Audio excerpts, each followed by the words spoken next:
আসসালামু আলাইকুম প্রিয় বন্ধুগণ। দেখেন, আমি একটা জায়গায় আসছি, একদম নীরব, আশেপাশে কিচ্ছু নাই।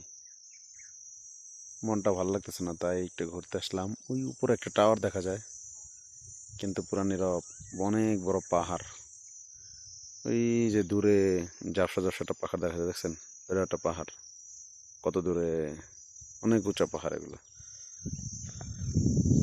অনেক বড় পাহাড়। এই যে ওই সাইডে একটা পাহাড় দেখা যাচ্ছে, এই পাহাড়ের নিচে হচ্ছে মা খাওয়া জায়গার নাম। এই সাইডে একটা বাড়ি আছে দেখা যায়।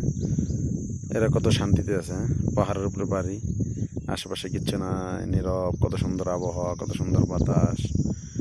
দেখেন, একটু যদি জুম করে দেখাই, এখানে একটা ফুল গাছ, দেখছেন? কোনো পানি নাই, কিচ্ছু নাই, শুধু পাথর আর পাথর। এই পাথরের মধ্যেও ফুল গাছটায় কত সুন্দর ফুল ফুটছে। মাশাআল্লাহ, আল্লাহর কত কুদরত, দেখছেন? অসাধারণ নীরব একটা জায়গা।